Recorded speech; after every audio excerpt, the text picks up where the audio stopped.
Assalamualaikum warahmatullahi wabarakatuh. Kami dari kelompok 10 akan memberikan penjelasan mengenai materi sumber-sumber hukum Islam. Sebelumnya, izinkan kami mengenalkan diri terlebih dahulu. Yang pertama ada Adi Danuguntoro, yang kedua ada Devrinta Meisya Rahmaryani, yang ketiga ada Jahzi Syifa Azahra, dan yang terakhir ada saya sendiri yaitu Ragil Arga Prana Komara.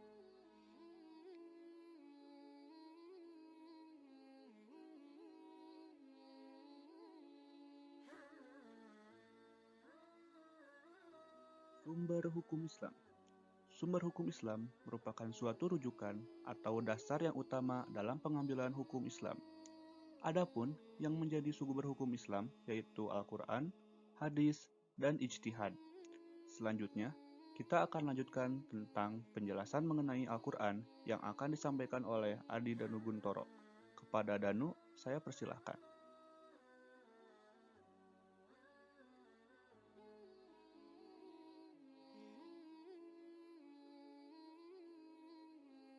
Baik, terima kasih kepada Ragil yang telah memberi kesempatan kepada saya. Di sini saya akan menjelaskan mengenai Al-Quran. Apa itu Al-Quran?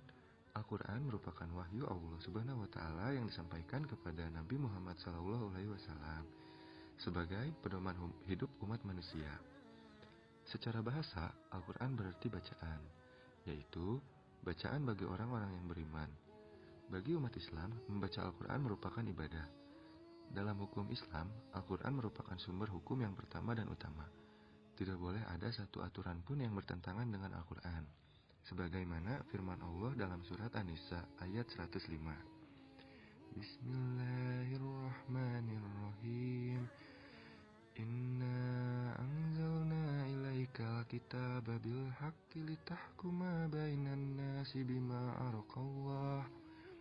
Wala taqul lil kha'inina khasima. Yang berarti, sesungguhnya kami telah menurunkan kitab kepadamu dengan membawa kebenaran, supaya kamu mengadili antara manusia dengan apa yang telah Allah wahyukan kepadamu.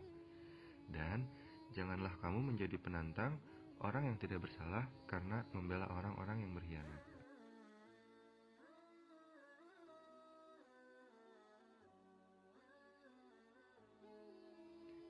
Selanjutnya, materi yang akan saya jelaskan di sini yaitu kedudukan Al-Quran. Al-Quran merupakan sumber hukum yang pertama dalam Islam, sehingga semua penyelesaian persoalan harus merujuk dan berpedoman kepadanya. Hal tersebut dicantumkan dalam firman Allah surat An-Nisa ayat 59. Bismillahirrahmanirrahim. Ya ayyuhallazina amanu atiullaha wa atiur rasula wa ulil amri minkum. Fa in tanazatum fi syai'in farudduhu ilallahi wa rasuli in kuntum tu'minuna billahi wal yaumil akhir. Zalika khairun wa ahsanu tawila. Yang berarti, wahai orang-orang yang beriman, taatilah Allah dan taatilah Rasulullah Muhammad dan ulil amri pemegang kekuasaan di antara kamu. Kemudian, jika kamu berbeda pendapat tentang sesuatu, maka kembalikanlah kepada Allah, Al-Quran, dan Rasul hadisnya. Jika kamu beriman kepada Allah dan hari kemudian, yang demikian itu lebih utama bagimu dan lebih baik akibatnya. Lalu, sabda Rasulullah SAW dalam hadis riwayat Bukhari dan Muslim dari Abu Hurairah. Rasulullah bersabda, "Aku tinggalkan kepadamu sekalian dua perkara. Apabila kamu berpegang teguh kepada dua perkara tersebut, niscaya kamu tidak akan tersesat selamanya." Kedua perkara tersebut yaitu Kitabullah Al-Quran dan Sunnah Rasul hadis.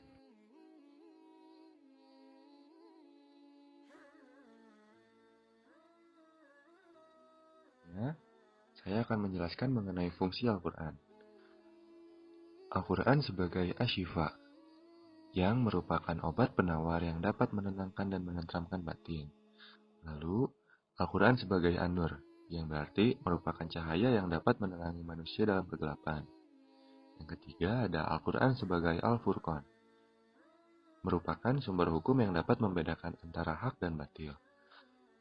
Selain itu, ada juga Al-Quran sebagai Al-Huda, merupakan petunjuk ke jalan yang lurus. Al-Quran juga merupakan rahmat bagi orang-orang yang selalu membacanya. Selanjutnya, materi yang akan disampaikan adalah mengenai hadis. Materi berikutnya akan disampaikan oleh rekan saya, Devrinta Meisya. Kepada Devrinta Meisya, dipersilakan.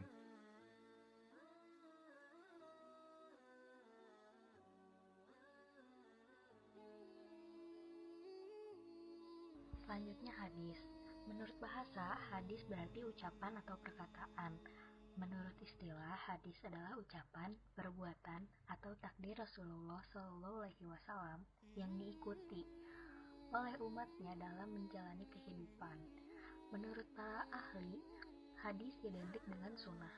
Sunnah yaitu segala perkataan, perbuatan, takdir atau ketetapan, sifat, keadaan, tabiat atau watak, dan sirah atau perjalanan hidup Nabi Muhammad SAW, baik yang berkaitan dengan masalah hukum maupun tidak.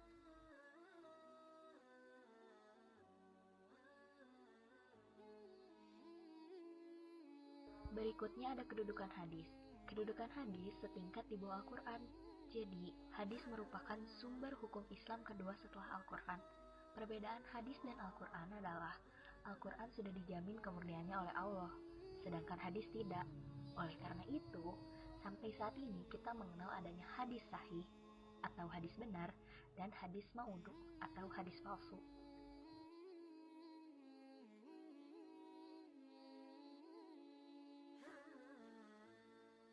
Fungsi hadis. Yang pertama, menjelaskan ayat-ayat Al-Quran yang bersifat umum. Yang kedua, memperkuat pernyataan yang ada di dalam Al-Quran. Yang ketiga, menerapkan maksud dan tujuan ayat. Dan yang terakhir, menerapkan hukum atau aturan yang tidak disebutkan secara zahir atau jelas di dalam Al-Quran.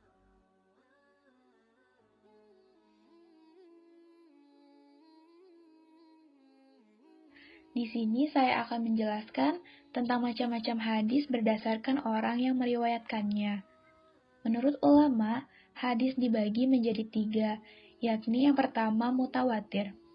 Menurut bahasa, kata mutawatir berarti mutatabi, yaitu yang datang berturut-turut dengan tidak ada jaraknya. Sedangkan menurut istilah, mutawatir ialah hadis yang diriwayatkan oleh orang banyak dalam setiap generasinya, yang menurut ada tidak mungkin mereka berbuat dusta, dan mereka meriwayatkannya secara indrawi dan memberikan ilmu yakin. Hadis mutawatir ialah hadis yang diriwayatkan oleh banyak orang yang menurut adat mustahil mereka bersepakat untuk berdusta, sejak awal sanad sampai akhirnya. Dari definisi tersebut, maka terdapat beberapa ciri atau syarat yang bisa disematkan pada hadis mutawatir, yaitu diriwayatkan banyak orang, kemudian diterima banyak orang, lalu tidak mungkin perawi yang banyak itu bersepakat untuk berdusta, dan hadis itu dapat melalui panca indera. Lalu fungsi dari ilmu hadis yaitu untuk memberikan keyakinan atas berita atau hadis yang disampaikan periwayat. Kemudian yang kedua adalah hadis masyhur. Hadis masyhur adalah hadis yang diriwayatkan oleh 2 orang sahabat atau lebih yang tidak mencapai derajat mutawatir. Namun setelah itu tersebar dan diriwayatkan oleh sekian banyak tabi'in untuk mencapai derajat mutawatir sehingga tidak memungkinkan jumlah tersebut akan sepakat. Lalu yang ketiga adalah hadis ahad. Hadis ahad adalah hadis yang diriwayatkan oleh 1 atau 2 orang saja, sehingga tidak mencapai derajat mutawatir.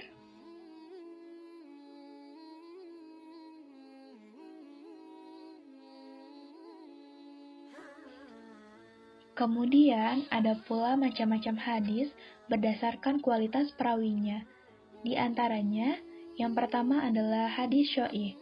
Hadis syoi' adalah hadis yang diriwayatkan oleh perawi yang adil, kuat hafalannya, tajam penelitiannya, sanad yang tersambung, tidak cacat, dan tidak bertentangan dengan riwayat orang yang lebih terpercaya. Lalu yang kedua adalah hadis hasan. Hadis hasan adalah hadis yang diriwayatkan oleh perawi yang adil, tetapi kurang kuat ingatannya. Sanadnya bersambung, tidak cacat, dan tidak bertentangan. Kemudian hadis doif. Hadis doif adalah hadis yang tidak memenuhi syarat-syarat yang dipenuhi hadis sohih atau hasan. Kemudian yang terakhir atau yang keempat adalah hadis maudhu. Hadis maudhu adalah hadis palsu yang dibuat orang atau dikatakan orang sebagai hadis, padahal sebenarnya bukan hadis. Selanjutnya, kita akan mendengarkan penjelasan mengenai ijtihad yang akan disampaikan oleh Ragil. Kepada Ragil, saya persilahkan.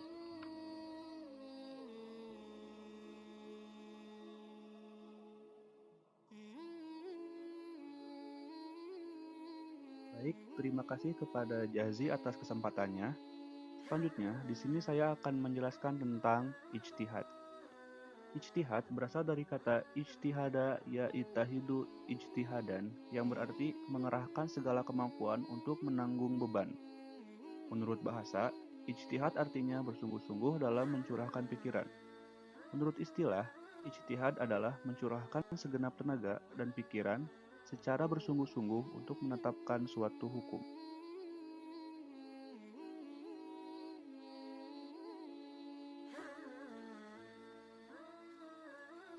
Selanjutnya, saya akan menjelaskan tentang kedudukan ijtihad. Ijtihad merupakan sumber hukum Islam ketiga setelah Al-Quran dan hadis. Ijtihad dilakukan jika suatu permasalahan sudah dicari dalam Al-Quran maupun hadis, tetapi tidak ditemukan hukumnya. Orang yang melakukan ijtihad atau mujtahid dengan benar akan mendapat 2 pahala. Sedangkan jika ijtihadnya salah, akan mendapat 1 pahala.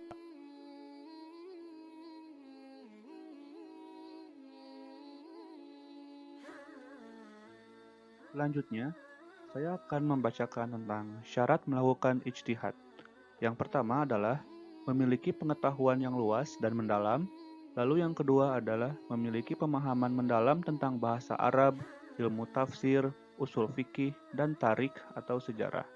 Lalu yang ketiga, harus mengenal cara mengistimbatkan atau merumuskan hukum dan melakukan qiyas. Dan yang terakhir adalah memiliki akhlakul karimah.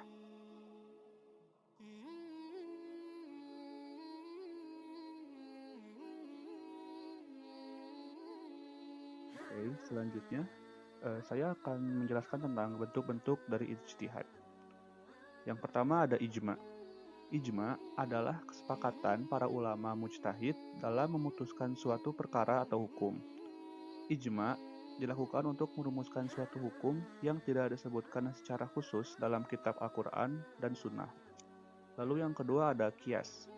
Qiyas itu adalah mempersamakan hukum suatu masalah yang belum ada kedudukan hukumnya dengan masalah lama yang pernah ada karena ada alasan yang sama.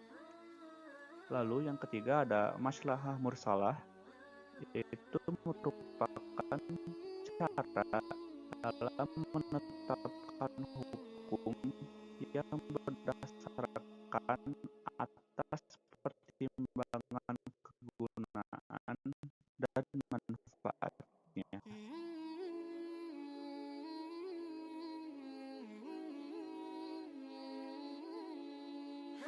Selanjutnya, di sini kami mencantumkan daftar pustaka dari kelompok 10.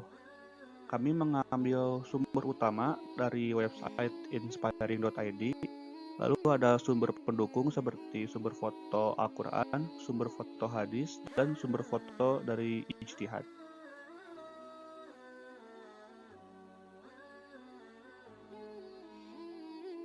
Sekian penjelasan tentang sumber hukum Islam dari kelompok 10.